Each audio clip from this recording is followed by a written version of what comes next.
इसके previous lecture में हम लोगों ने इकोसिस्टम के बारे में पढ़ा था। इकोसिस्टम क्या होते हैं, types of the ecosystem and components of the ecosystem. ठीक है, जो हमारा पहला लेक्चर है वो कंप्लीट हो चुका है। आज का जो हमारा सेकंड लेक्चर है इसमें हम लोग पढ़ने वाले हैं स्ट्रक्चर ऑफ इकोसिस्टम, यानी कि जो इकोसिस्टम है हमारा वो किन किन चीज़ों से मिलकर बना है, कोई ऐसी कौन सी चीज़ें हैं जो कि किसी भी इकोसिस्टम के स्ट्रक्चर को फॉर्म करती है। ठीक है, जो भी बच्चा अगर हमारा प्रीवियस जो लेक्चर है, जो लेक्चर नंबर फर्स्ट है, अगर नहीं देखा है तो वो जाकर प्लीज़ वहाँ से वो वीडियो देख ले, यूट्यूब पर आपकी पड़ी हुई है। ठीक है, जिससे आपका जो पहली क्लास के जो भी कॉन्सेप्ट है वो यहाँ पे क्लियर हो जाए।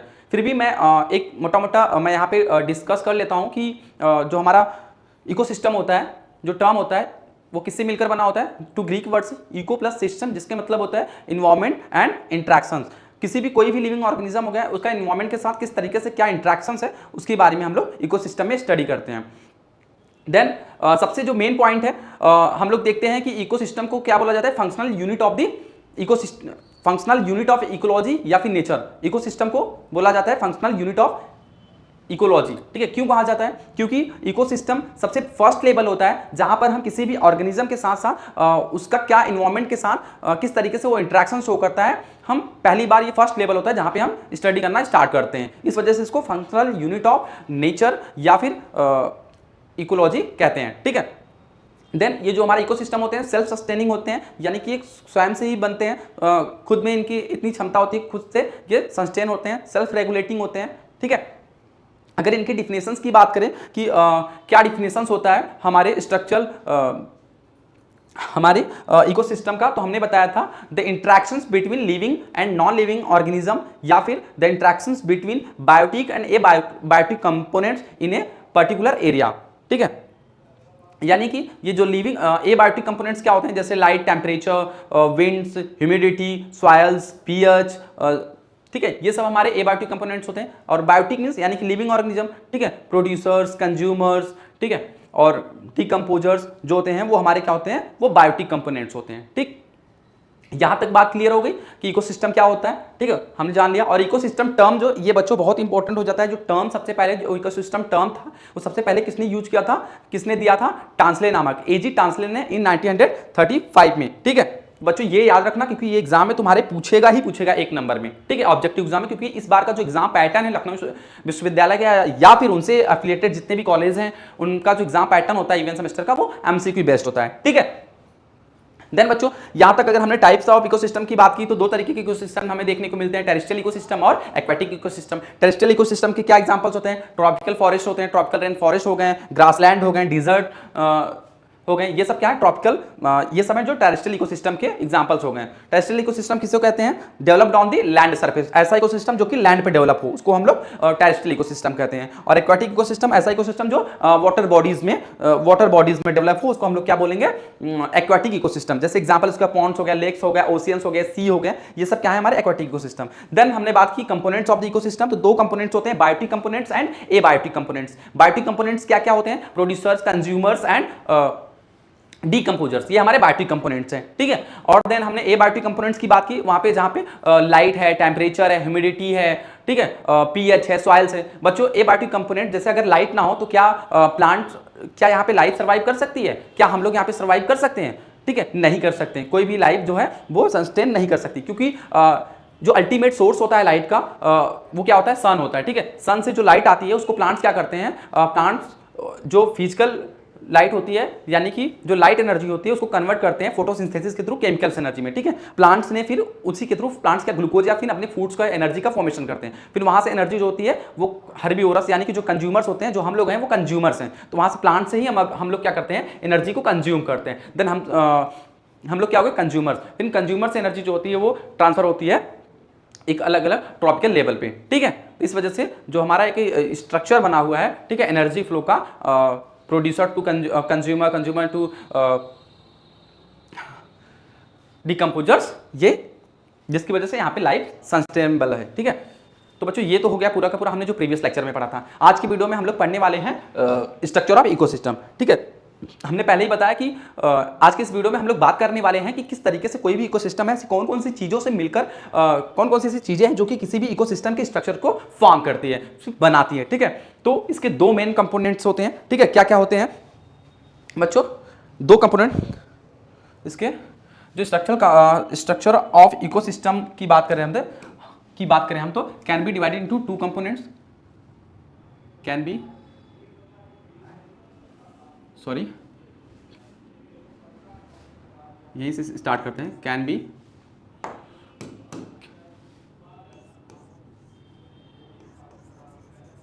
Can be divided into two components into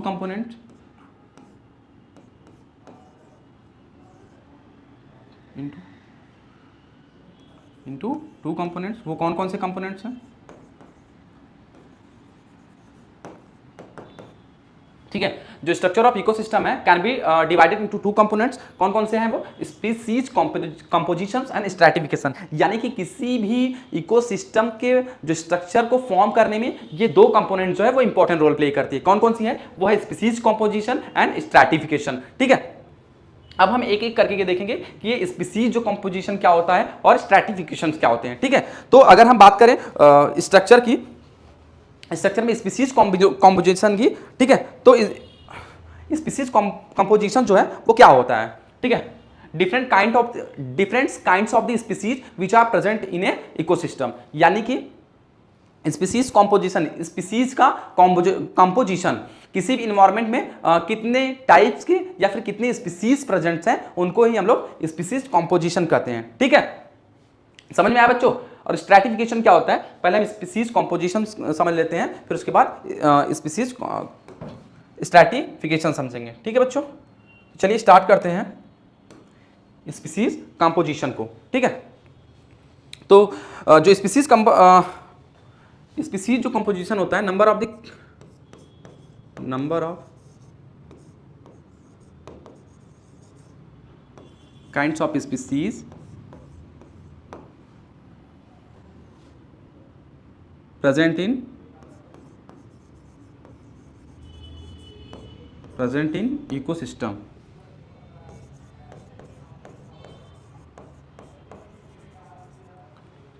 ठीक है बच्चों, स्पीसीज कंपोजिशन क्या होता है? Number of kind of species which are present in the ecosystem. किसी एक इकोसिस्टम में कितने तरीके के, कितने नंबर्स में कोई स्पीसीज प्रेजेंट होती हैं, उनको ही हम लोग स्पीसीज कंपोजिशन बोलते हैं। जैसे अगर हम लोग एग्जांपल्स की बात करें तो एग्जांपल्स क्या होंगे? प्रोड्यूसर्स होंगे, ठीक, कंज्यूमर्स होंगे एंड क्या होंगे? कंज्यूमर्स होंगे, प्रोड्यूसर्स होंगे। अगर एग्जांपल की हम बात करें तो एग्जांपल्स क्या होंगे? प्रोड्यूसर्स होंगे,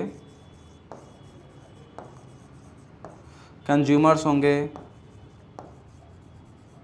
क्योंकि किसी भी कोई अगर इकोसिस्टम है तो उसमें हमें कंज्यूमर्स भी मिलेंगे, उसमें प्रोड्यूसर्स भी मिलेंगे, ठीक है, और उसमें डीकंपोजर्स भी मिलेंगे, कंज्यूमर्स भी मिलेंगे एंड डीकंपोजर्स भी मिलेंगे। ठीक है, तो ये कुछ समझ में आया बच्चों? स्पीसीज कॉम्बिनेशन क्या होता है? The kind of the species which are present in the ecosystem, ठीक है, that is known as species composition. अगर उनके एग्जांपल्स की बात करें, जैसे अगर हम देखें तो किसी भी इन्वायरमेंट में हम देखते हैं कि प्रोड्यूसर्स भी प्रेजेंट होते हैं, तो प्रोड्यूसर्स में बहुत डिफरेंट टाइप्स के प्लांट्स आ जाएंगे। ठीक है, प्लांट्स आ जाएंगे, ग्रीन प्लांट्स आ जाएंगे। कंज्यूमर्स में जैसे कि प्रोड्यूसर्स को खाने वाले या फिर बहुत सारे ऐसे एनिमल्स आ जाएंगे, फिर डिकम्पोजर्स भी प्रेजेंट होंगे। ठीक है, और ये जो स्पीसीज कॉम्पोजिशन होता है बच्चों, वो किस पे डिपेंड करता है? बेसिकली वो डिपेंड्स अपॉन दी, जो स्पीसीज कॉम्पोजिशन होता है डिपेंड्स अपॉन, किस पे डिपेंड्स करता है? डिपेंड्स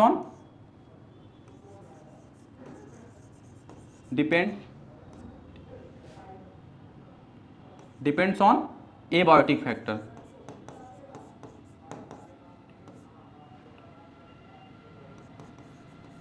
किसी भी इन्वायरमेंट में जो किसी भी इकोसिस्टम का जो स्पीसीज कॉम्पोजिशन होता है वो बेसिकली किस पे डिपेंड करता है? वहाँ की एबायोटिक फैक्टर्स पे। यानी कि जैसे हम लोग देखते हैं कि अगर हिमालयन रीजन है या फिर कोई ट्रॉपिकल रेन फॉरेस्ट है या फिर डिजर्ट है, तो उसी के अकॉर्डिंग तो वहाँ पे प्लांट ग्रो करेंगी, उसी के अकॉर्डिंग तो वहाँ पे जो भी प्रोड्यूसर्स होंगे या फिर कंज्यूमर्स होंगे या डिकम्पोजर्स ही तो वहाँ पे सर्वाइव करेंगे। तो हमेशा हम लोग याद करेंगे जो स्पीसीज कॉम्पोजिशन होती है बेसिकली ऑलवेज डिपेंड्स होती है किस पे? एबायोटिक फैक्टर्स पे डिपेंड करती है। ठीक है, देन स्पीसीज कॉम्पोजिशन क्या होता है उसके बारे में बात कर लिए, एंड देन हम लोग चलते हैं स्ट्रैटिफिकेशन क्या होता है। ठीक है, स्ट्रैटिफिकेशन क्या होता है? A vertical distribution of species in a ecosystem that is known as stratification. But हम स्ट्रैटिफिकेशन को डिटेल में समझेंगे कि होता क्या है स्ट्रैटिफिकेशन। जैसे बच्चों अगर मैं बात करूं किसी भी एक एग्जांपल के तौर पे किसी भी इकोसिस्टम में, जैसे अगर हम ट्रॉपिकल टेरेस्ट्रियल इकोसिस्टम की बात करें, ठीक है, टेरेस्ट्रियल इकोसिस्टम में हम लोग देखते हैं ट्रॉपिकल फॉरेस्ट का अगर हम लोग एग्जांपल देख लें तो उसमें क्या होता है, हम लोग देखेंगे कि जैसे अगर हम बात करें, मान लो कोई ये फॉरेस्ट है, ठीक है, मान लो कोई ये फॉरेस्ट है,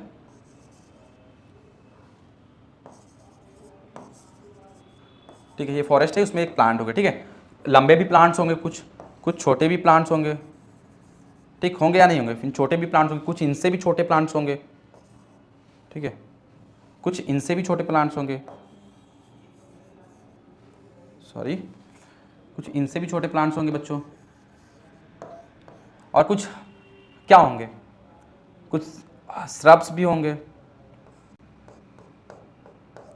और कुछ हर्ब्स भी होंगे, ठीक है,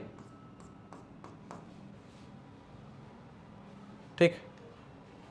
मान लीजिए ये कोई लैंड सरफेस है, ठीक है, मान लीजिए कोई लैंड सरफेस है, ठीक, मान लिया हमने कोई ये लैंड सरफेस है, ठीक है,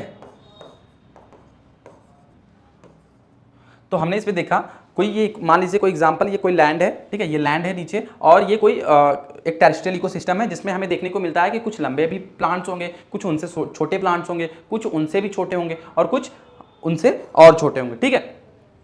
तो अगर हम इनको इनकी हाइट के अकॉर्डिंग, ठीक है, अगर हम इनकी हाइट के अकॉर्डिंग या फिर लेंथ के अकॉर्डिंग एक लाइन ड्रॉ करें, ठीक है, हम अगर लाइन ड्रॉ करें, चलिए हम लोग ठीक है, एक वर्टिकल लाइन ड्रॉ करें, इनकी हाइट के अकॉर्डिंग अगर हम एक वर्टिकल लाइन ड्रॉ करें, ठीक है, चलिए ड्रॉ कर रहे हैं, डिफरेंट लेवल पे हाइट या फिर लेंथ के अकॉर्डिंग हम एक वर्टिकल लाइन ड्रॉ कर रहे हैं, ठीक है। अगर हम लोग ये देखेंगे तो ये क्या है, टॉल ट्री है, ठीक है, टॉल ट्री है, ये क्या है, मीडियम ट्री है,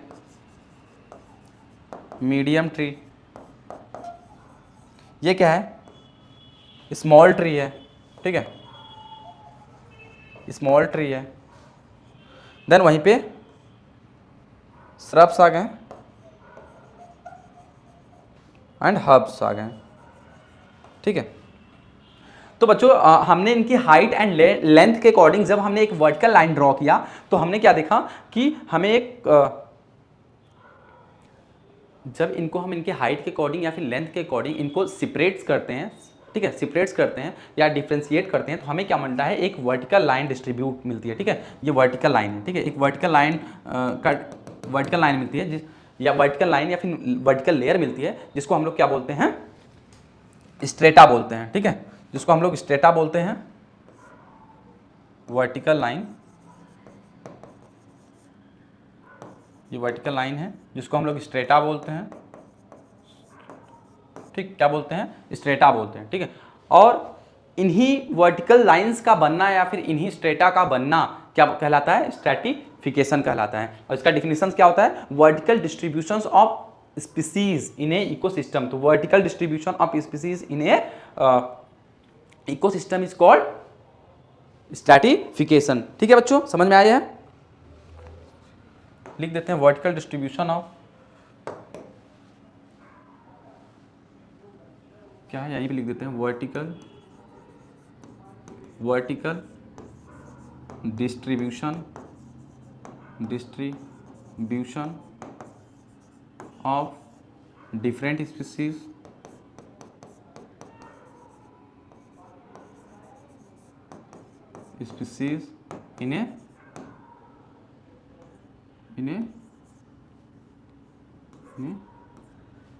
of different species in a ecosystem,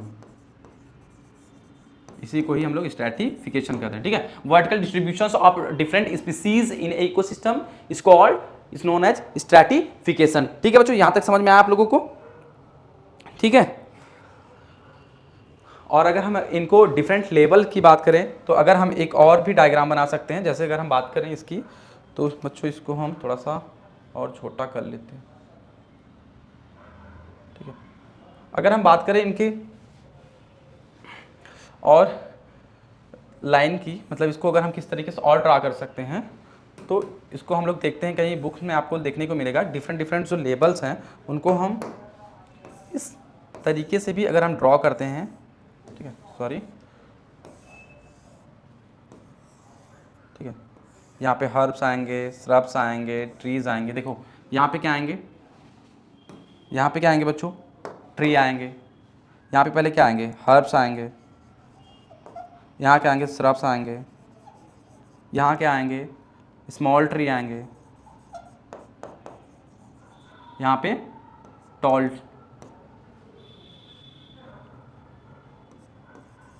tree, ठीक है। तो ये क्या होगा, लेवल फर्स्ट होगा, ये लेवल फर्स्ट होगा, ये लेवल सेकंड होगा, ये लेवल थर्ड होगा, ये लेवल क्या होगा, फोर्थ होगा, ठीक है।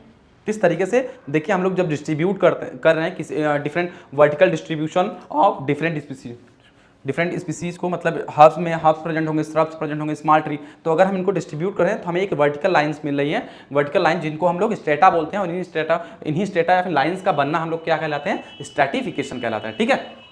समझ में आया आप लोगों को, ओके। तो ये हो गया स्ट्रैटिफिकेशन। तो स्ट्रक्चर में बच्चों हमें यही पढ़ना था, जिसमें हम लोग दो कंपोनेंट्स, मेन कंपोनेंट होते हैं, species composition, a kind of species which are present in a ecosystem, ठीक है, जिसमें हम लोग प्रोड्यूसर्स, कंज्यूमर्स एंड डिकम्पोजर्स देखा। और वहीं पे स्ट्रैटिफिकेशन के बारे में बात करें तो स्ट्रैटिफिकेशन क्या होता है, vertical distribution of species in ecosystem, ठीक है। चलिए अब यहाँ तो हम लोग स्ट्रक्चर के बारे में पढ़ लिए, ठीक है। नेक्स्ट जो हमारा जो नेक्स्ट हम लोग पढ़ेंगे बच्चों, उसमें हम लोग देखेंगे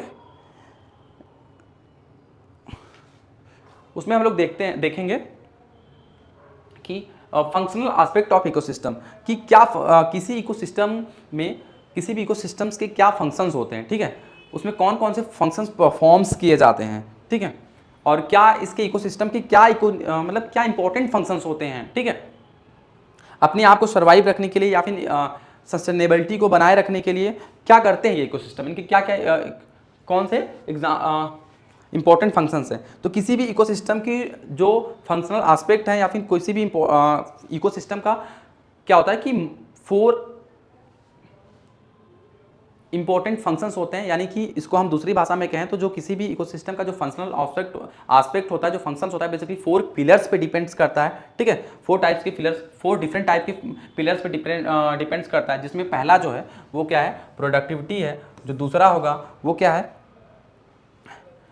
डिकम्पोजर्स होगा, कंपोजिशंस होगा। थर्ड होगा एनर्जी फ्लो होगा। और फोर्थ होगा वो क्या होगा, न्यूट्रिएंट साइकिल है। यानी कि कोई भी इकोसिस्टम विदाउट मतलब ये जो चारों फंक्शंस हैं, इसके बिना कोई भी इकोसिस्टम जो है वो सर्वाइव नहीं कर सकता। ये चारों जो कंपोनेंट्स हैं या फिर ये जो 4 पिलर्स, इसीलिए इनको 4 पिलर्स बोला जाता है कि किसी भी इकोसिस्टम की ये 4 पिलर्स होते हैं। बिना इसके कोई भी इकोसिस्टम इन चारों के बिना नहीं पाया जाएगा, ठीक है। और अगर ये चीज़ें नहीं होगी किसी इकोसिस्टम में, तो इकोसिस्टम, वो जो इकोसिस्टम होगा वो ना ही सर्वाइव करेगा और ना ही सस्टेन करेगा, ठीक है, आगे के लिए। तो चलिए देखते हैं फंक्शनल एस्पेक्ट ऑफ इकोसिस्टम में क्या है, हमें क्या पढ़ना है कि पानी,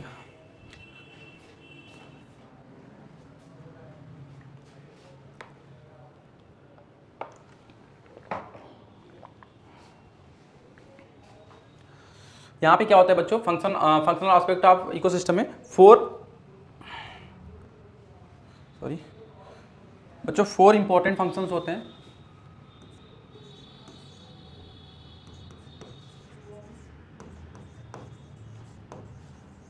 four important function of the ecosystem.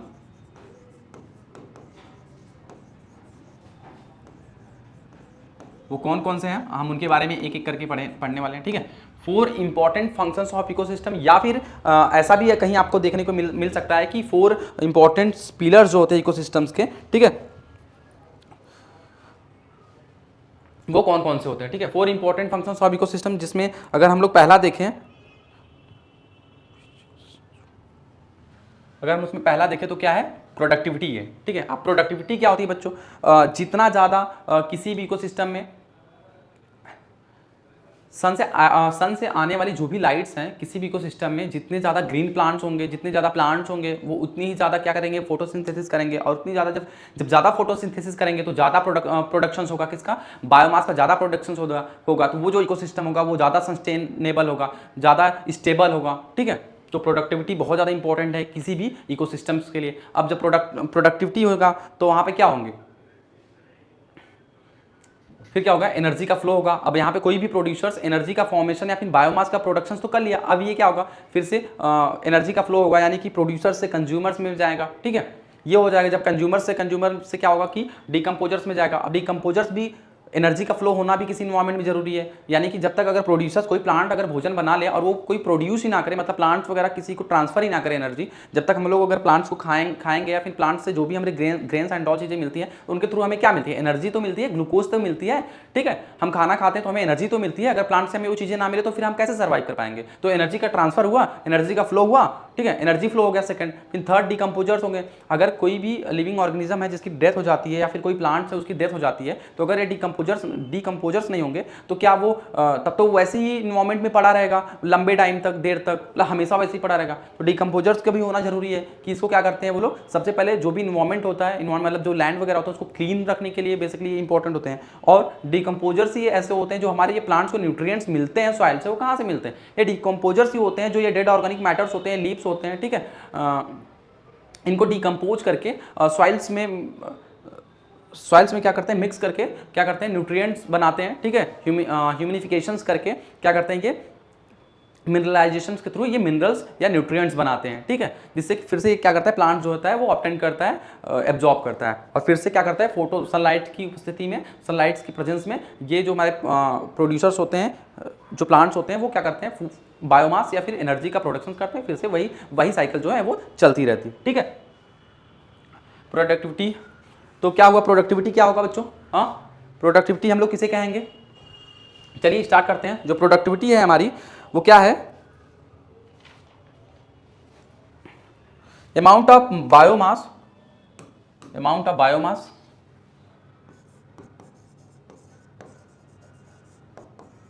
Amount of biomass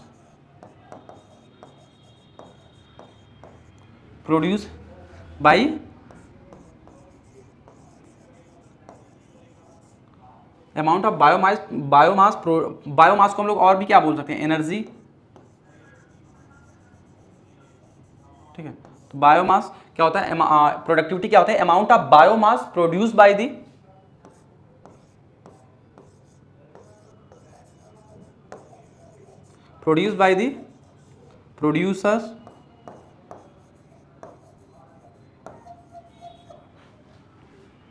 producers ठीक है, in a given time in a given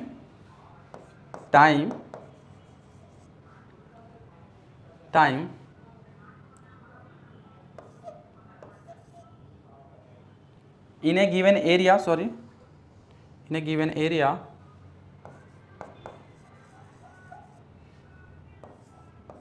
over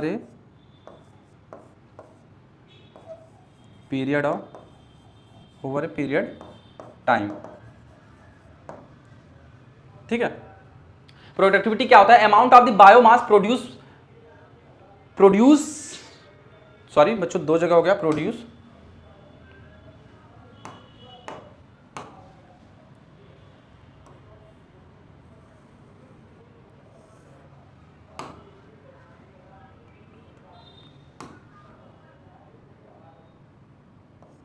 ठीक है, समझ में आ गया।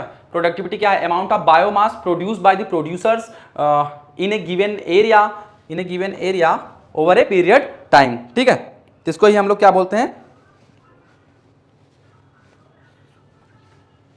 ओवर ए पीरियड टाइम या फिर ओवर ए गिवन टाइम। ठीक, ये ज्यादा समझ में आएगा।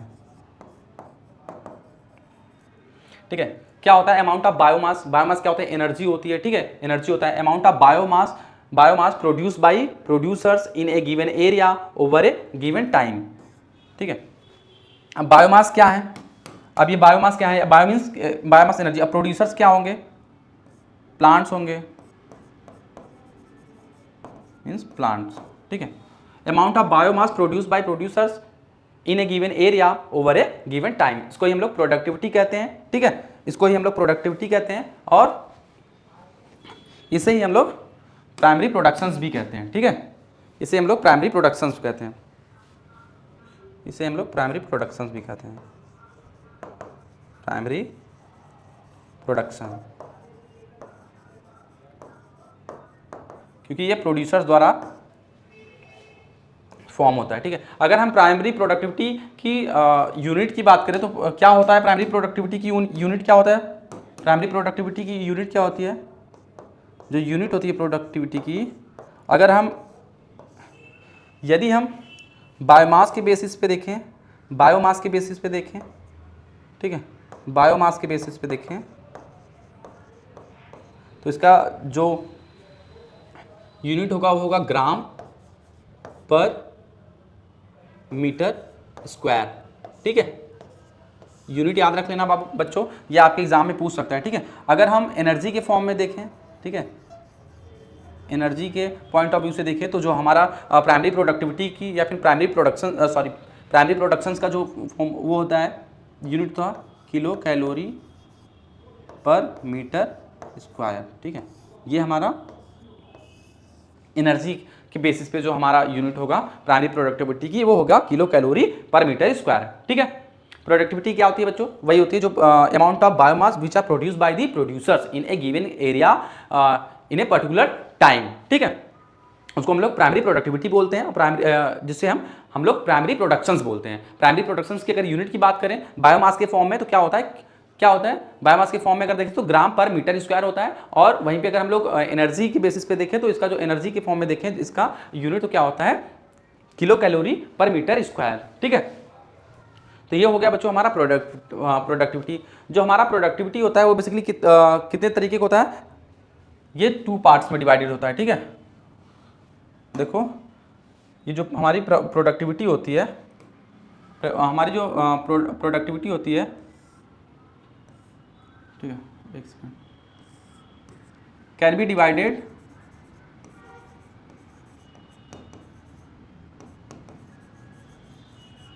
इनटू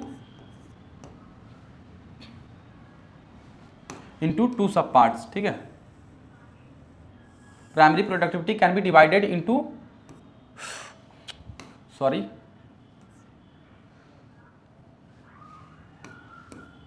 जो हमारी प्राइमरी प्रोडक्टिविटी होती है वो फर्दर डिवाइडेड इनटू 2 सब पार्ट। अब वो कौन कौन से सब पार्ट, ठीक है, सबसे पहला है प्राइमरी प्रोडक्टिविटी एंड सेकंड जो है वो है क्या है सेकेंडरी प्रोडक्टिविटी। तो बच्चों यहाँ पे सबसे पहले हम लोग प्राइमरी प्रोडक्टिविटी देखते हैं कि प्राइमरी हमारी प्रोडक्टिविटी क्या होती है। ठीक है, जो हमारी प्राइमरी प्रोडक्टिविटी होती है उसमें हमें कुछ नहीं करना है, बस हम ये बहुत सिंपली बोल सकते हैं कि rate of primary production is rate of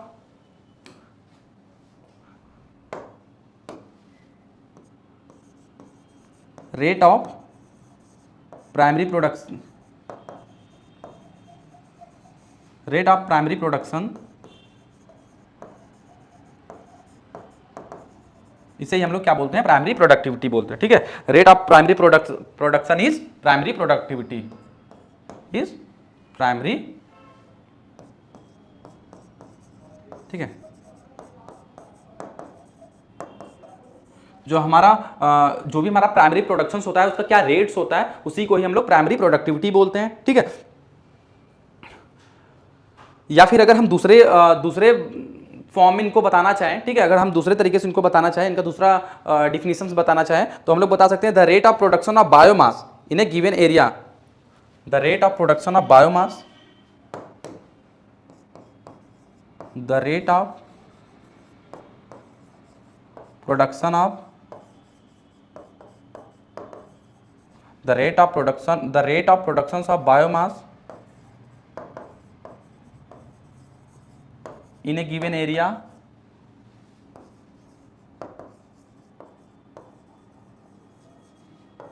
over a period time, over a period of time।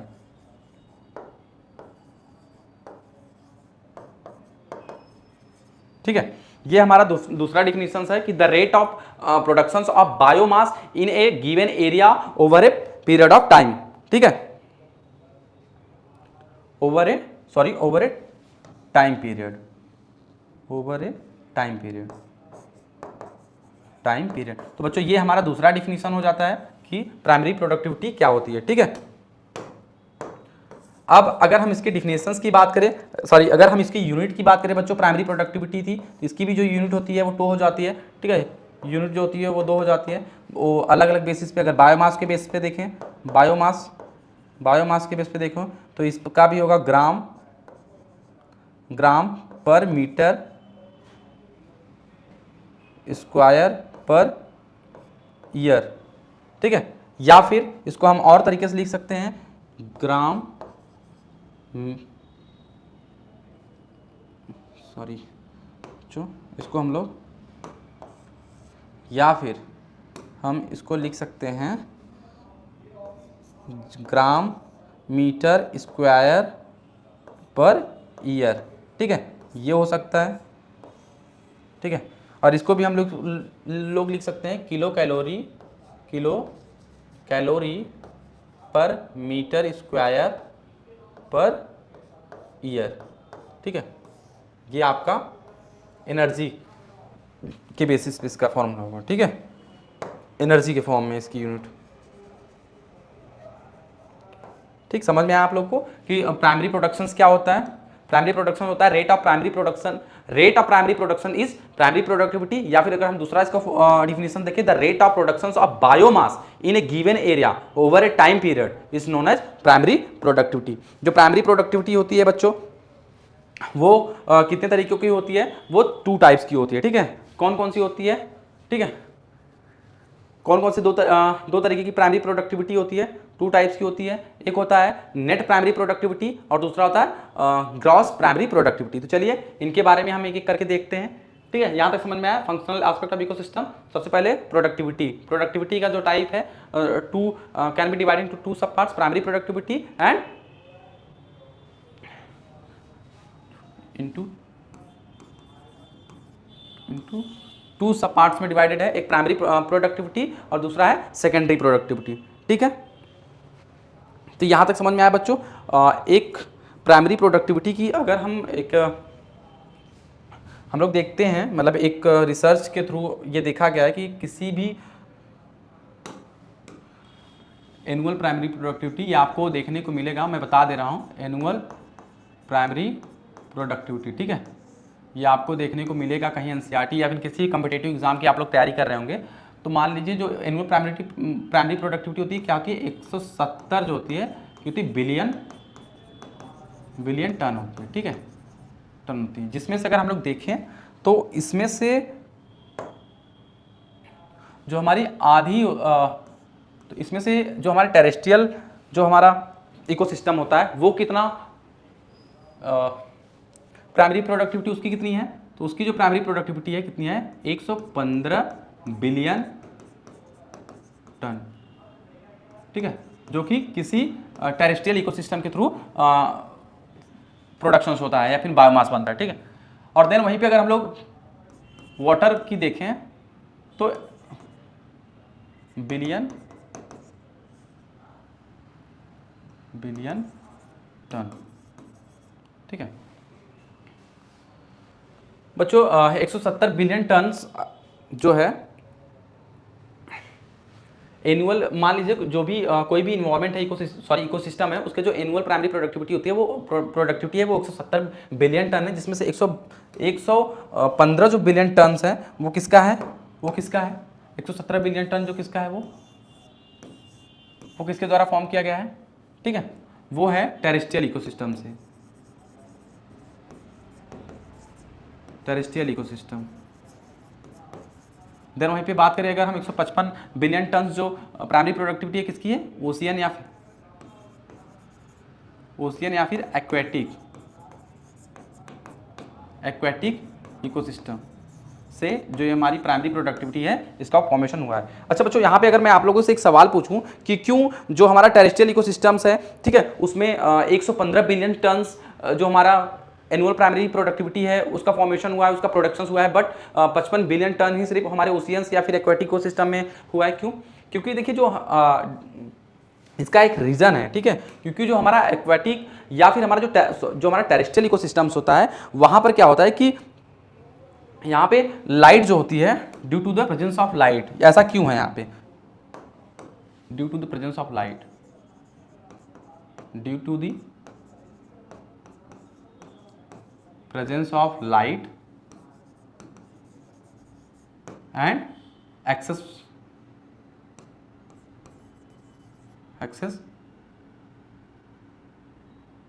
Nutrients. तो बच्चों ये दो पॉइंट्स हैं जिसकी वजह से जो हमारा टेरेस्ट्रियल इकोसिस्टम्स होता है वहाँ पे लाइट्स जो होता है वो बहुत ज़्यादा मात्रा में प्रेजेंट होती है, यानी कि कोई भी सन से जो भी डायरेक्ट हमारी लाइट आती है वो किसी भी प्लांट्स पे पड़ती है और फिर प्लांट्स क्या करते हैं उसको फोटोसिंथेसिस के थ्रू क्या करते हैं, हमारा ज़्यादा से ज़्यादा किसी भी प्लांट या फिर किसी भी इकोसिस्टम में जितनी ज़्यादा लाइट आएगी उतना ज़्यादा, जितने ज़्यादा ग्रीन प्लांट्स होंगे उतनी ज़्यादा लाइट को एब्जॉर्ब करेंगे, एब्जॉर्ब करके क्या करेंगे वो फोटोसिंथेसिस के थ्रू उतना ही ज़्यादा उसका बायोमास का प्रोडक्शन करेंगे, ठीक है। और जितनी ज़्यादा न्यूट्रिएंट्स होगी, ठीक है, उतना ही वो क्या बनाएंगे, एनुअल प्राइमरी प्रोडक्टिविटी उनका ज्यादा होगा। बट अगर उसी उल्टा उन्हीं के ओशियन या फिर एक्वेटिक इकोसिस्टम में देखें तो यहां पे क्या होता है, not presence excess amount of light. यहां पे क्या होता है, एक्सेस मात्रा में जो है लाइट जो होती है वो प्रेजेंट नहीं होती है और न ही न्यूट्रिएंट्स प्रेजेंट होता है, ठीक है, नॉट न्यूट्रिएंट्स, और ना ही न्यूट्रिएंट्स प्रेजेंट होता है और ना ही लाइट्स प्रेजेंट होती है, ठीक है। इस वजह से हमें ऐसा देखने को मिलता है, ठीक। समझ में आया यहाँ पे प्राइमरी प्रोडक्टिविटी आप लोग को समझ में आई बच्चों क्या होता है,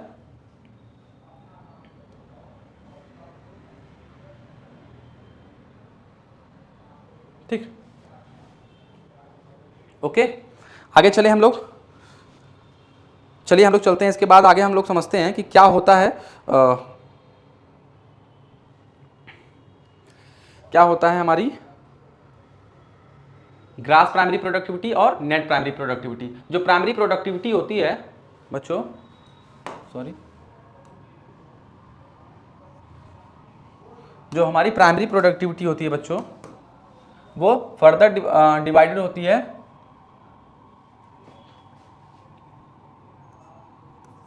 जो हमारी प्राइमरी प्रोडक्टिविटी होती है बच्चों वो फर्दर डिवाइडेड होती है टू सब पार्ट्स में, ग्रास प्राइमरी प्रोडक्टिविटी और दूसरा क्या है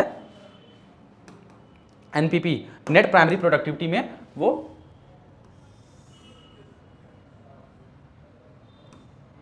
फर्दर डिवाइड होती है, ठीक है। अब नेट प्राइमरी प्रोडक्टिविटी और ग्रास प्राइमरी प्रोडक्टिविटी क्या होता है, चलिए देखते हैं। जो ग्रास प्राइमरी प्रोडक्टिविटी होती है हमारी वो होती है the total amount of biomass which are produce by producer, ठीक है। The total amount of biomass, total amount of biomass, total amount of biomass produce by producers,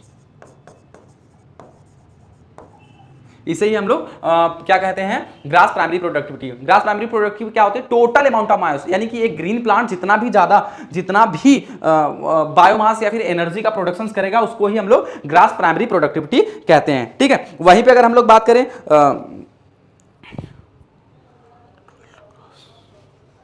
और जो इसे ही हम लोग क्या बोलते हैं ग्रास प्राइमरी प्रोडक्टिविटी। अब कोई भी प्लांट है, कोई भी एनिमल्स है या फिर कोई भी लिविंग ऑर्गेनिज्म है जो जैसे प्लांट्स ही हैं, उन्होंने क्या किया कि बायोमास या फिर एनर्जी का प्रोडक्शन किया, तो अब वो सारा का सारा जो एनर्जी या फिर प्रोडक्शन होगा वो किसी दूसरे कंज्यूमर्स को थोड़ी ना ट्रांसफर हो जाएगा, उसमें से कुछ भाग, कुछ एनर्जी जो होगा वो उस प्लांट्स या फिर प्लांट्स के थ्रू उसके रिस्पायरेशंस में या फिर उनकी जो भी मेटाबॉलिक एक्टिविटी होगी उसमें कुछ एनर्जी खर्च भी तो होगी, ठीक है। तो ये जो एनर्जी खर्च हो रही है, यानी कि जो भी एनर्जी रिस्पायरेशन में जो भी प्लांट्स हैं, ग्रास प्राइमरी प्रोडक्टिविटी जीपीपी क्या होगा, the total amount of the biomass which are produced by producers. Producers क्या है, प्लांट्स है, प्लांट ने इतना बायोमास प्रोड्यूस किया, ठीक है, जितना भी बायोमास प्रोड्यूस किया उसको हम लोग जीपीपी बोलेंगे। अब ये जो प्लांट्स हैं वो कुछ अपनी रिस्पायरेशन या फिर मेटाबॉलिक एक्टिविटी में भी तो एनर्जी को क्या करेंगे, वो खर्च करेंगे। तो अब जो एनर्जी बचेगी रिस्पायरेशंस के बाद, इनकी जो एनर्जी बचेगी वो उसको बोलते हैं हम लोग क्या है, नेट प्राइमरी प्रोडक्टिविटी, ठीक है। उसको बोलते हैं बच्चों हम लोग net primary productivity. Some amount of energy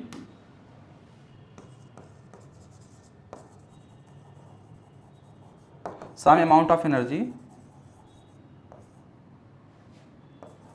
utilized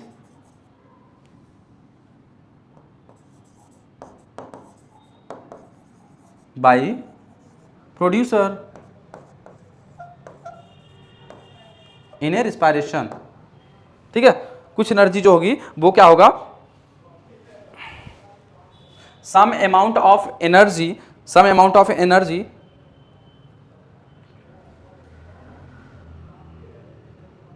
will be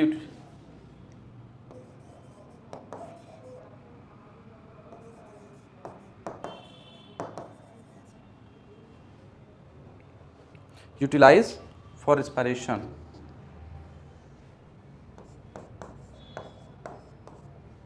for respiration, जो कुछ अमाउंट है एनर्जी का वो प्रोड्यूसर्स के द्वारा भी तो अपने रिस्पायरेशंस में खर्च किया जाएगा। ठीक है, total amount of biomass produce by the producers and some amount of the energy will utilize, ठीक है, will utilize by utilize for respirations, utilize. ठीक है, some amount of energy will be utilize for respiration.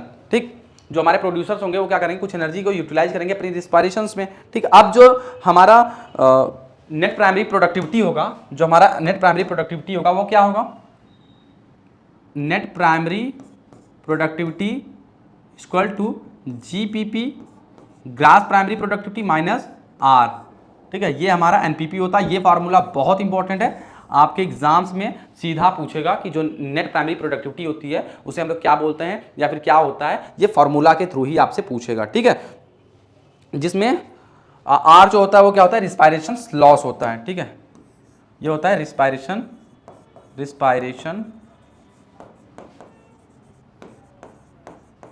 और respiration loss में के बाद जो energy बचती है उसको हम लोग क्या बोलते हैं, नेट प्राइमरी प्रोडक्टिविटी बोलते हैं। ठीक है, available amount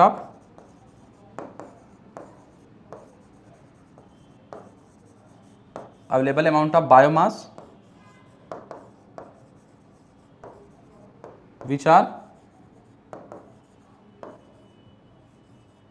utilized by consumers। ठीक है, ठीक है, सबसे पहले जो ग्रास प्राइमरी प्रोडक्टिविटी होती है क्या, total amount of biomass which are produce by the producers, और उसमें से कुछ एनर्जी क्या करेंगे ये प्रोड्यूसर्स अपनी रिस्पायरेशन जो भी उनका मेटाबॉलिक एक्टिविटी है उसमें खर्च कर देंगे। देन उसके बाद जो एनर्जी बचेगी, ठीक है, वही हमारा एनपीपी कहलाएगा। और उसके लिए फॉर्मूला है जो कि बहुत इंपॉर्टेंट फॉर्मूला है। ठीक है, बहुत इंपॉर्टेंट फॉर्मूला, आपके एग्जाम में ये एमसीक्यू में क्वेश्चन मिलेगा, NPP equal to GPP minus R, और ये कंपिटेटिव एग्जाम में भी मिलता है, जिसको R equal to respiration loss होता है। और अब इसके बाद जो एनपीपी होता है, एनपीपी को क्या ही होता है, वही GPP minus R equal to जो भी हमारा अब एनर्जी या फिर बायोमास बचेगा वो क्या होगा, विचार जो कि यूटिलाइज होगा किसके द्वारा, कंज्यूमर्स के द्वारा। वो कंज्यूमर्स उसको क्या करेंगे, यूटिलाइज करेंगे। ठीक है, अगर हम बात करें सबसे ज्यादा, अगर सॉरी बच्चों, तो ये हमारा होगा नेट प्राइमरी प्रोडक्टिविटी। ठीक है, अब सेकेंडरी प्रोडक्टिविटी क्या होता है। ठीक है, सेकेंडरी प्रोडक्टिविटी क्या होता है यही समझ लेते हैं, सेकेंडरी प्रोडक्टिविटी। ठीक है, सेकेंडरी प्रोडक्टिविटी समझ लेते हैं यहीं पे बच्चों।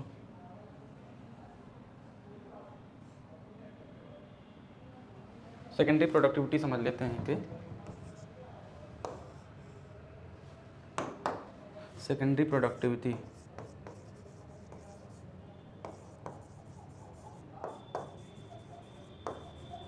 सेकेंडरी प्रोडक्टिविटी बच्चों, सेकेंडरी प्रोडक्टिविटी वो प्रोडक्टिविटी होती है जिसमें क्या होता है कि जो भी हमारे कंज्यूमर्स होते हैं उनके द्वारा जो भी बायोमास गेन किया जाता है उनको हम लोग सेकेंडरी प्रोडक्टिविटी बोलते हैं। जैसे अगर मैं एग्जांपल मैं आप लोगों को समझाऊं, ठीक है, पहले इसका डिफिनेशन लिख लें, इंक्रीज इन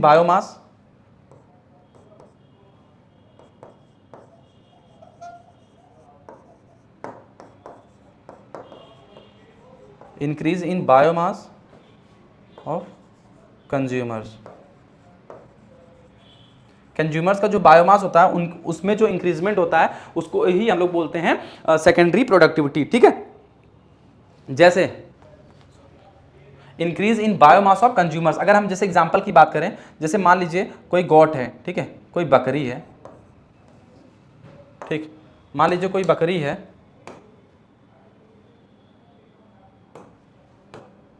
मान लीजिए कोई बकरी है, गोट है, ठीक है।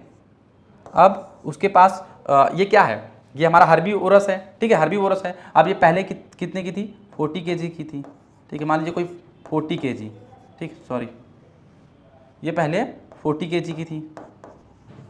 अब जब इसने प्राइमरी प्रोडक्टिविटी को कंज्यूम किया, ठीक है, या फिर प्राइमरी प्रोडक्टिविटी को ये क्या की, कंज्यूम किया, जो भी बायोमास था, जो कि इनको प्राइमरी प्रोडक्टिव जो एनपीपी है, जो नेट प्राइमरी प्रोडक्टिविटी है, उसमें क्या होता है, कोई भी प्रोड्यूसर्स क्या है, एनर्जी को ट्रांसफर करता है एक फॉर्म से दूसरे, एक लेवल से दूसरे लेवल्स में। अब ये मान लीजिए कोई बकरी है, अब ये क्या करेगा, ये तो अब इसका वजन 40 kg है, ठीक है। अब ये क्या करेगा, प्राइमरी जो प्रोड्यूसर्स हैं या फिर जो प्राइमरी प्रोडक्टिविटी है उनसे क्या करेंगे, एनर्जी लेंगे, ठीक है। अब ये फिर इसका कितना वजन हो जाएगा, कि मान लीजिए गोट का फिर से 50 kg हो जाएगा। तो यही इसके बायोमास में जो इंक्रीजमेंट हो रहा है, इसको ही हम लोग बोलते हैं सेकेंडरी प्रोडक्टिविटी बोलते हैं। ठीक है, ठीक है बच्चों, समझ में आया यहां तक, ठीक है, ठीक।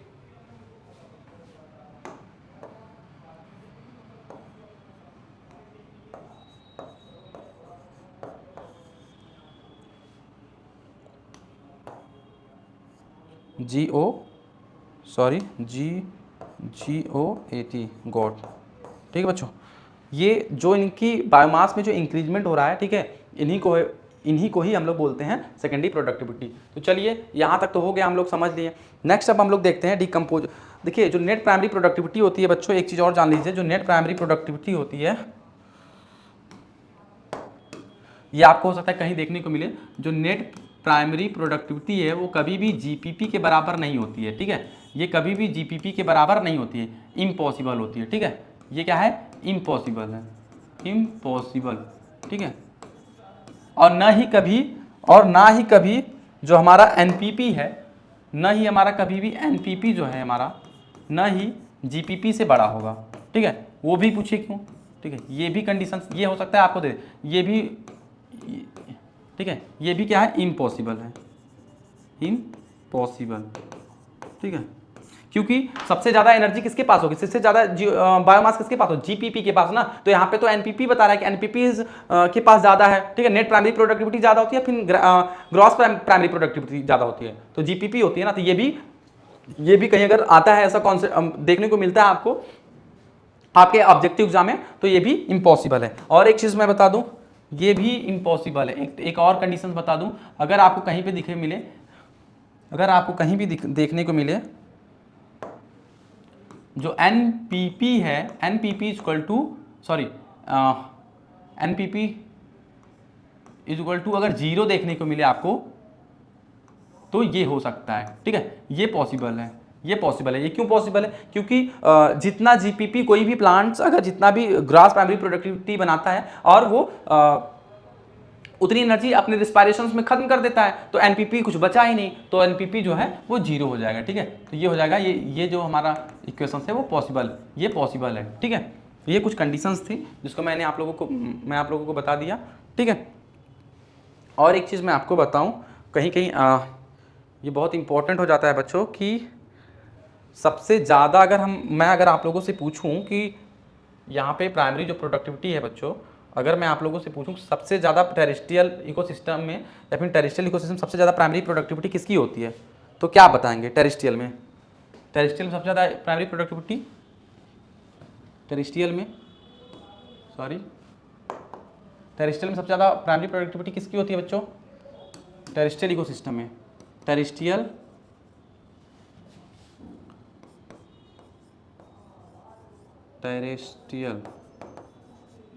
इकोसिस्टम में सबसे ज़्यादा प्राइमरी प्रोडक्टिविटी किसकी होती है, ट्रॉपिकल फॉरेस्ट की, ठीक है। देन किसकी होगी, टेम्परेट की,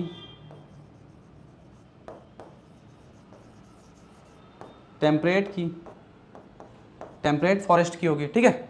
सबसे ज़्यादा किस में होगी? ट्रॉपिकल फॉरेस्ट की, फिर टेम्परेट फॉरेस्ट की, ठीक है, टेम्परेट फॉरेस्ट की, फिर किसकी होगी? ग्रास की होगी, फिर किसकी होगी? आइसलैंड ग्रास की होगी, फिर डिजर्ट का होगा, डिजर्ट या टुंड्रा का होगा, ठीक है, टुंड्रा। तो ये आपके एग्जाम में, ये मैं इसलिए बता दिया क्योंकि ये आपके एग्जाम में टेरेस्ट्रियल इकोसिस्टम में सबसे ज़्यादा किसमें प्राइमरी प्रोडक्टिविटी देखने को मिलेगी, ये आपके एग्जाम में हो सकता है मिल जाए, ठीक है, एकदम सेम सवाल मिल जाए। तो प्लीज़ आप लोग यहाँ से देख कर याद कर लो, ठीक है। सबसे टेरेस्ट्रियल इकोसिस्टम में सबसे ज़्यादा जो प्राइमरी प्रोडक्टिविटी होती है वो किसकी होती है? ट्रॉपिकल रेन फॉरेस्ट की होगी, ठीक है, फिर डिजर्ट की होगी, फिर सॉरी ट्रॉपिकल रेन फॉरेस्ट की होगी, फिर टेम्परेट फॉरेस्ट की होगी, फिर ग्रास का होगा, ठीक है, ग्रास का होगा, ग्रास का होगा, देन डिजर्ट या फिर टुंड्रा का होगा। ये तो ट्रॉपिकल टेरेस्ट्रियल इकोसिस्टम की बात होगी। टेरेस्ट्रियल इकोसिस्टम में सबसे ज़्यादा प्राइमरी प्रोडक्टिविटी किसकी होती है? ट्रॉपिकल फॉरेस्ट की होती है, ठीक है, देन टेम्परेट फॉरेस्ट की, देन ग्रास की, फिर डिजर्ट की। नेक्स्ट अगर हम लोग वहीं पे बात करें, अगर एक्वेटिक इकोसिस्टम में, एक्वेटिक इकोसिस्टम में सबसे ज़्यादा जो प्राइमरी प्रोडक्टिविटी होती है वो किसकी ज़्यादा होती है बच्चों? एक्वेटिक इकोसिस्टम में किसकी ज़्यादा होती है? कोरल रीफ्स में सबसे ज़्यादा होती है। किस में होती है? कोरल रीफ्स में सबसे ज़्यादा होती है, ठीक है, कोरल रीफ्स में सबसे ज़्यादा होती है एक्वेटिक इकोसिस्टम में। एक्वेटिक इकोसिस्टम में सबसे ज़्यादा जो प्राइमरी प्रोडक्टिविटी होती है किसकी होती है? कोरल रीफ्स की, कोरल रीफ्स, ठीक है। ये आप लोग को याद रहेगा। मैं ये चीज़ें इसलिए आपको बता रहा हूं क्योंकि आपके एग्जाम में डायरेक्ट आपको क्वेश्चन इससे देखने को मिलेगा, इस वजह से मैं आप लोगों को बता रहा हूं, ठीक है, वरना मैं ये चीज़ें यहाँ पे डिस्कस नहीं करता, ठीक है। फिर किस में मिलेगा? एस्चुरीज में मिलेंगे, ठीक है, फिर टेम्परेट ओशियंस में मिलेंगे, टेम्परेट ओशियन में मिलेगा, ठीक है। ये कुछ ऑर्डर्स हैं जिसको आप लोग याद कर लीजिएगा कि किसमें सबसे ज़्यादा मिलेगा, फिर ट्रॉपिकल में मिलेगा, फिर ट्रॉपिकल में मिलेगा,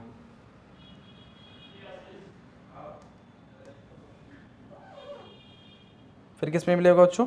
ट्रॉपिकल में मिलेगा, फिर ट्रॉपिकल में मिलेगा, फिर ट्रॉपिकल ओशियन में मिलेगा।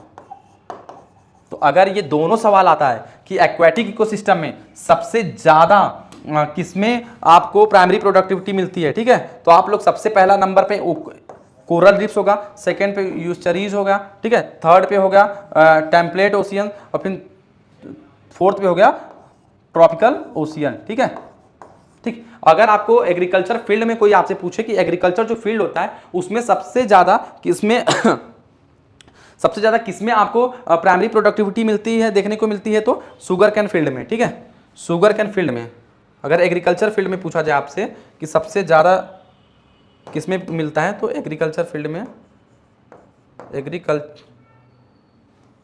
अगर आपसे कोई पूछता है एग्रीकल्चर फील्ड में, एग्रीकल्चर फील्ड में सबसे ज़्यादा प्राइमरी प्रोडक्टिविटी किसमें मिलती है, तो शुगर कैन में, शुगर कैन फील्ड में, ठीक है, शुगर कैन में सबसे ज़्यादा हमें प्राइमरी प्रोडक्टिविटी देखने को मिलती है। ये आपके ऑब्जेक्टिव एग्जाम के पॉइंट ऑफ व्यू से बहुत इंपॉर्टेंट है, मैं इसलिए बार बार ये चीज़ें बता रहा हूँ आप लोगों को, ठीक है, समझने के लिए। और अगर वाटर में पूछो सबसे ज़्यादा किसमें, तो कोरल रीफ्स में मिलेगा, ठीक है। और अगर आपको पूछता है फॉरेस्ट में, तो ट्रॉपिकल जो रेन फॉरेस्ट होगा उसमें सबसे ज़्यादा प्राइमरी प्रोडक्टिविटी हमें देखने को मिलेगी, ठीक। यहाँ तक समझ में आ गया आप लोगों को, ठीक है। देन चलिए नेक्स्ट अगर हम लोग देखते हैं डीकम्पोजिशंस क्या होता है, कंपोजिशंस क्या होते हैं। इसमें क्या होता है कि जो हमारा इनऑर्गेनिक सॉल्युबल्स, इनऑर्गेनिक जो कॉम्प्लेक्स मटेरियल होते हैं, इन डीकम्पोजर्स की हेल्प से ये क्या होते हैं, small and simple organic compounds में टूट जाते हैं, ठीक है। जो डीकम्पोजर्स क्या होते हैं, ठीक है, ब्रेक डीकम्पोजर्स क्या होते हैं स्टूडेंट्स, स्टार्ट करते हैं। Degradation of dead organic matter, degradation of dead organic matter, ठीक है, degradation of dead organic matter, into, ठीक है, degradation of dead organic matter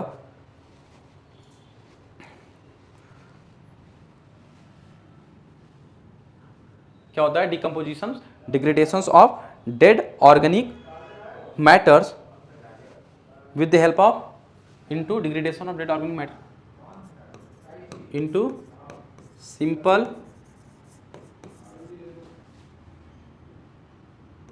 inorganic matter with the help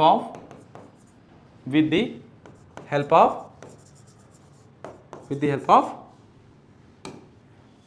microorganism, with the help of microorganism.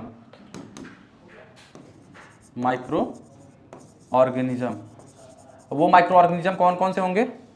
कौन कौन से होंगे बच्चों? वो माइक्रो ऑर्गेनिज्म, वो बैक्टीरिया होंगे, फंजाई होंगे, ठीक है। इन्हीं के थ्रू ही हमारा जो डिकम्पोजिशन होता है, इन्हीं के थ्रू होता है। Degradation of dead organic matter into the simple organic matter, degradation of dead organic matter. Dead organic matter जो होते हैं उनको हम लोग और क्या बोलते हैं? उनको और हम क्या बोलते हैं? डेट्रिटस,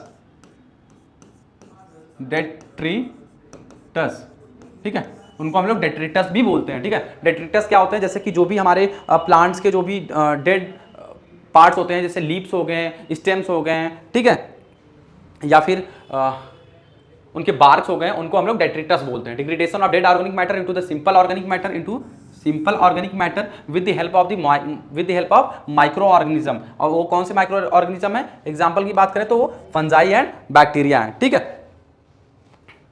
अब बच्चों क्या होता है कि किसी भी इन्वायरमेंट में या फिर किसी भी इकोसिस्टम में ये हमारे डिकम्पोजिशंस की क्यों नीड है, मतलब क्यों जरूरी है डिकम्पोजिशंस होना। अगर डिकम्पोजिशंस नहीं होगा तो क्या इकोसिस्टम में जो भी डेड ऑर्गेनिक मैटर्स होंगे क्या वो खत्म हो पाएंगे? ठीक है, और खत्म भी नहीं हो पाएंगे। और दूसरी चीज, इन्हीं डिकम्पोजिशंस की हेल्प से जो हमारा सॉइल्स की जो न्यूट्रिएंट्स है वो जो ह्यूमस है, ह्यूमिफिकेशंस के थ्रू जो हमारा मिनरलाइजेशन होता है और इसी के थ्रू जो हमारे न्यूट्रिएंट्स जो है हमारे सॉइल्स में ऐड होते हैं, अगर ये ना हो तो क्या हमारे सॉइल्स में जो न्यूट्रिएंट्स है क्या वो ऐड हो पाएंगे? और क्या हमारे जो अर्थ सरफेस पे या फिर जो हमारे लैंड पे जो भी डेड ऑर्गेनिक मैटर पड़ा रहेगा तो क्या वो डिकम्पोज हो पाएगा? नहीं हो पाएगा। इस वजह से किसी भी इकोसिस्टम में डिकम्पोजिशन जो है वो बहुत इंपॉर्टेंट होता है। तो ये सेकंड मोस्ट इंपॉर्टेंट पिलर है किसी भी इकोसिस्टम का, ठीक है। तो ये क्या करता है? Clean the environment. तो ये हो गया डिकम्पोजिशंस, ठीक है। नेक्स्ट अगर हम लोग बात देखो 5 अब डिकम्पोजिशन होता कैसे है, उसमें टोटली 5 स्टेप्स होते हैं। पहला स्टेप क्या होता है? कोई भी अगर ऑर्गेनिज्म हो गया, अगर उसकी डेड बॉडी है तो जो जैसे मान लीजिए ये डेट्रिटस हमने लिखा हुआ है, ठीक है,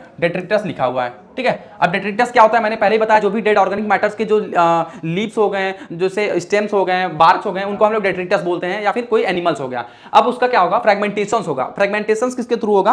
फ्रेगमेंटेशन जो होगा वो तो या तो फिर अर्थवॉर्म के थ्रू होगा, ठीक है, या तो अर्थवॉर्म के थ्रू होगा, बाई अर्थवॉर्म, ठीक है, अर्थवॉर्म के थ्रू होगा, या तो फिर किसके थ्रू होगा? जो हमारा फ्रेगमेंटेशन है या तो अर्थवॉर्म के थ्रू होगा या फिर टर्मामाइट्स के थ्रू होगा, ठीक है, टर्माइट्स के थ्रू, टर्माइट्स,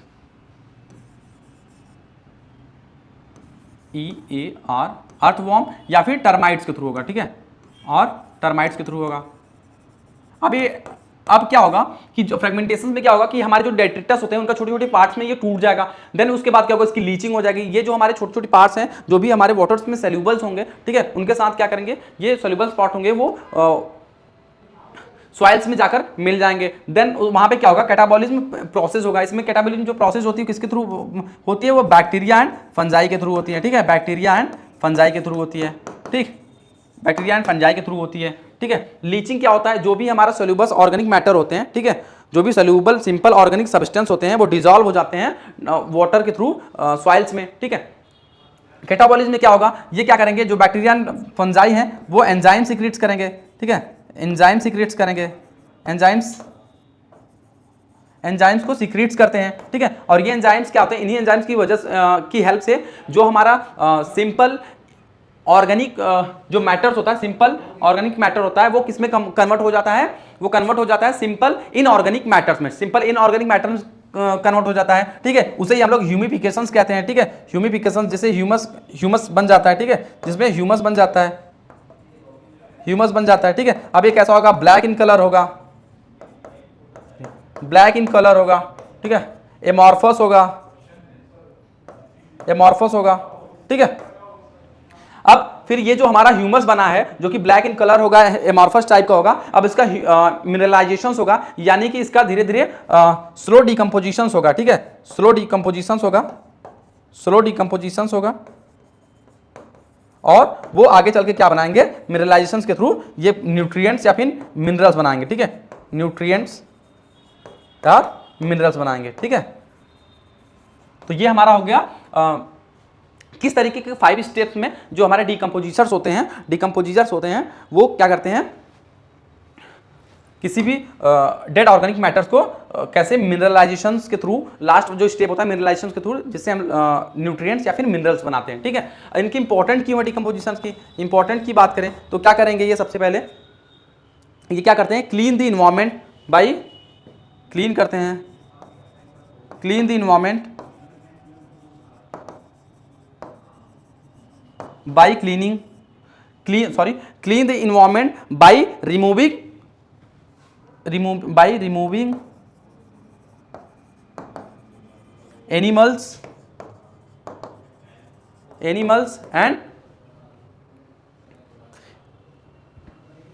animals या फिर dead organic matter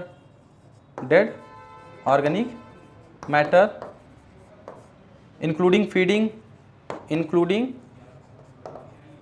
faecal matter जो होता है, फीकल्स मैटर जो होता है वो भी तो होता है, इंक्लूडिंग फीकल मैटर्स, यानी कि किस तरीके से क्लीन द इन्वायरमेंट को क्लीन करते हैं, removing animals and dead organic matter including faecal matters. ठीक है, और दूसरा क्या करते हैं, ये एक और काम करते हैं, सेकंड काम बताओ क्या करते हैं बच्चों, सेकंड क्या करते हैं वो रिप्लेनिसेस, तो क्या करते हैं, रिप्लेनिसेस,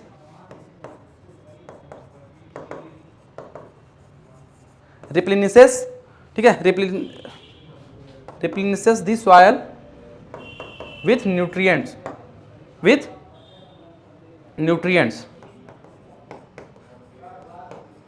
यानी जो हमारा सॉइल्स होता है उनको रिप्लेनिसेस करते हैं, सॉइल जो हमारा सॉइल्स होता है उनको न्यूट्रिएंट्स के साथ मिक्स करने में बेसिकली हमारा हेल्प करते हैं। तो ये हमारा क्या हो गया बच्चों, ये हमारा डीकम्पोजिशन हो गया। ठीक है, और नेक्स्ट जो हमारा लास्ट स्टेप है वो क्या है, एनर्जी फ्लो है। ठीक है, लास्ट पढ़ते हैं हम लोग एनर्जी फ्लो। तो चलिए हम लोग एनर्जी फ्लो देखते हैं।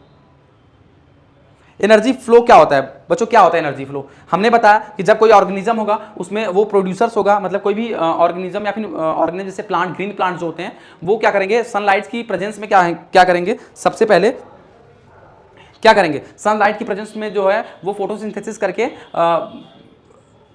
फूड का या फिर फूड का प्रोडक्शंस करेंगे। अब ये फूड्स क्या होंगे, ये जो भी एनर्जी या फिर बायोमास का प्रोडक्शंस किए, अब इनका ट्रांसफर भी होगा, ट्रांसफर भी तो होगा एक ट्रॉपिक लेवल से दूसरे ट्रॉपिक लेवल में, इन्हीं को ही हम लोग बोलते हैं एनर्जी फ्लो। ठीक, तो चलिए हम लोग लिखते हैं इसका definition, transfer of the energy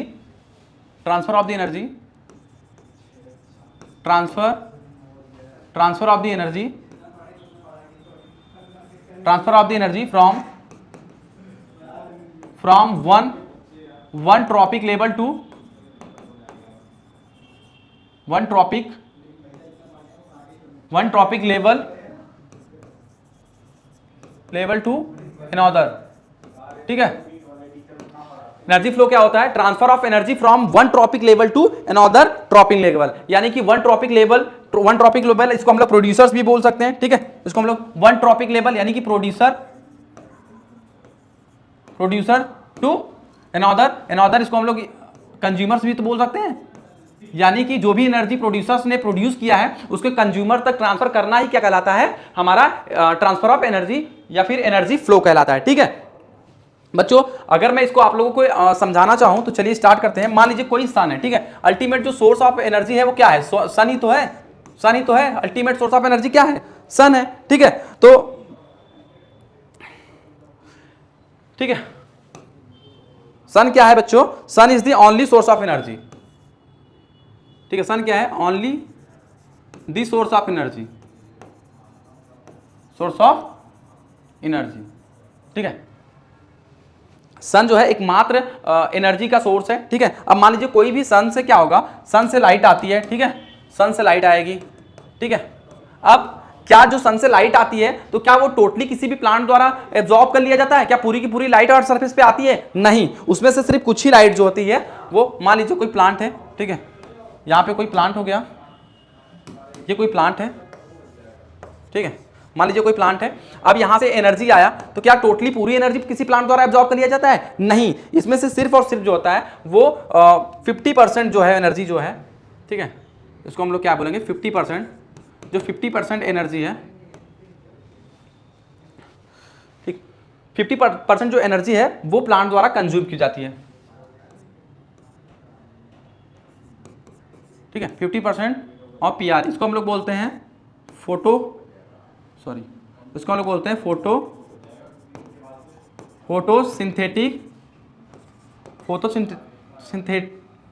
photosynthesis active radiation, ठीक है, एक्टिव रेडिएशन इसको हम लोग बोलते हैं, ठीक है, फोटोसिंथेटिक एक्टिव रेडिएशन बोलते हैं। इनमें से जो हमारा 50% पीआर जो है वो प्लांट कोई कंज्यूम्स करता है, बट क्या होता है बच्चों, बट ओनली 2 to 10% ही जो है यूज इन फोटोसिंथेसिस, ठीक है, सिर्फ 2 से 10% ही ये जो प्लांट लाइट आती है वो कोई भी प्लांट जो है वो यूज करता है। अब ये सन से जो सनलाइट आई, जो लाइट आई, वो प्लांट ने क्या किया, फोटोसिंथेसिस करके एनर्जी बनाया, ठीक है, फोटोसिंथेसिस किया, फोटोसिंथेसिस प्लांट है, ठीक है। अब यहाँ पे क्या होगा, फोटोसिंथेसिस होगा, ठीक है। अब फोटोसिंथेसिस के थ्रू क्या बनेगा भाई, ग्लूकोज बनेगा, ग्लूकोज या फिर एनर्जी बनेगा, ठीक है। अब एनर्जी क्या होगी, यही एनर्जी जो होती है वो एक फॉर्म से दूसरे फॉर्म में ट्रांसफर होती है, ठीक है,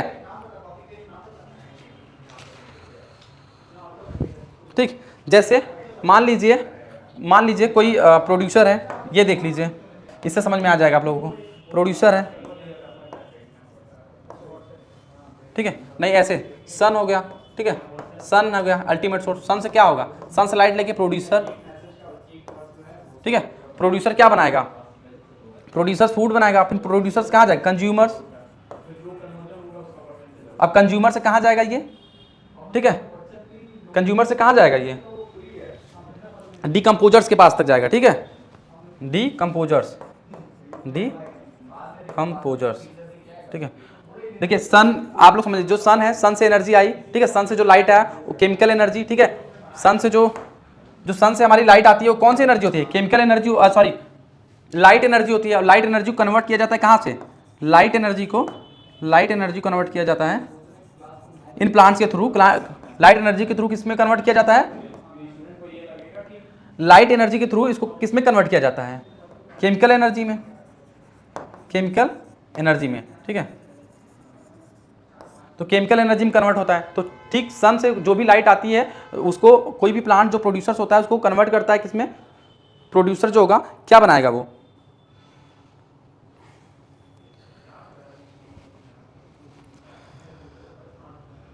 प्रोड्यूसर्स, यहाँ पे सॉरी बच्चों, यहाँ पे एक और चीज़ रहेगा, मैं भूल गया, हर्बीवोरस रहेगा, देन कंज्यूमर्स, ठीक है, यहाँ पे होंगे हर्बीवोरस, फिर हर्बीवोरस से क्या होएगा, कंज्यूमर्स, एंड कंज्यूमर से क्या होगा, डीकंपोजर, ठीक है, डीकंपोजर।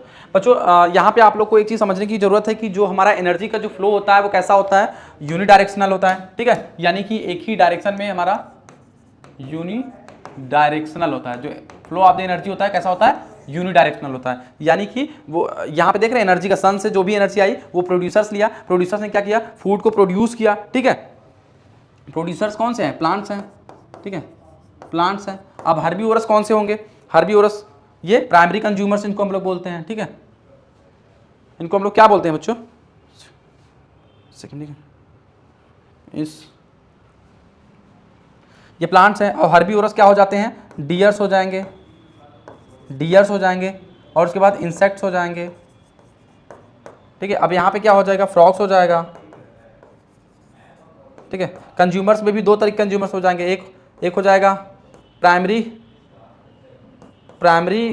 कंज्यूमर्स, और इसमें दूसरा क्या हो जाएगा, सेकेंडरी कंज्यूमर्स,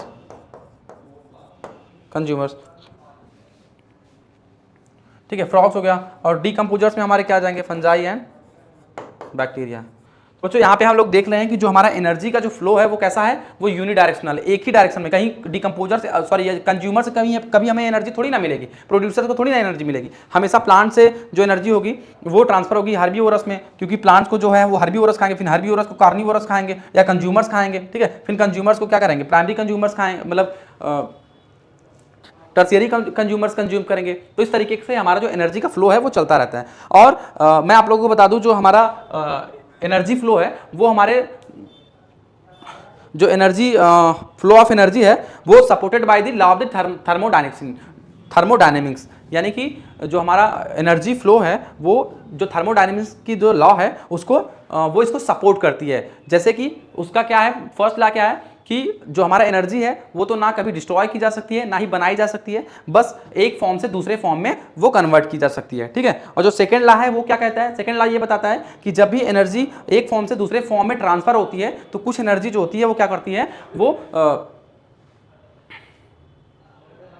डिफ्यूज कर जाती है, ठीक है। कुछ एनर्जी, जब एनर्जी एक फॉर्म से दूसरे फॉर्म में एनर्जी ट्रांसफर होती है तो डिफ्यूज कर जाती है। इसी वजह से मान लीजिए हमने कहा कि यहाँ पे 1000 किलो कैलोरी एनर्जी हमें, मान लो कोई प्लांट ने 1000 किलो कैलोरी एनर्जी बनाया, ठीक है, 1000 किलो कैलोरी बनाया। अब इसका सिर्फ 10%, जिसको हम लोग 10% लिंडेमान रूल्स बोलते हैं, अब इसका जो ट्रांसफर ऑफ एनर्जी है वो सिर्फ कितना होगा, अब 100 किलो कैलोरी जो एनर्जी है सिर्फ ट्रांसफर होगी, ठीक है। अब जो हमारे कंज्यूमर्स हैं, कंज्यूमर्स जो है उनमें कितना ट्रांसफर होगा, ठीक है, उसमें ट्रांसफर होगा 10 किलो कैलोरी, ठीक है, 10 किलो कैलोरी। अब जो कंज्यूमर्स हैं, कंज्यूमर्स के बाद क्या होंगे, प्राइमरी कंज्यूमर्स, सेकेंडरी कंज्यूमर्स और टर्शियरी कंज्यूमर्स जो होंगे, उसके बाद उसमें भी सिर्फ 1% हमारा जो एनर्जी होगा वो ट्रांसफर होगा, ठीक है। यहां तक समझ में आया। ये है जो हमारा बच्चों नेक्स्ट लेक्चर होगा, हम उसमें आप लोगों को लिंडेमान रूल्स बताएंगे, जिससे आप लोगों को पूरा कॉन्सेप्ट आपका क्लियर हो जाएगा, ठीक है। चलिए मिलते हैं नेक्स्ट लेक्चर में।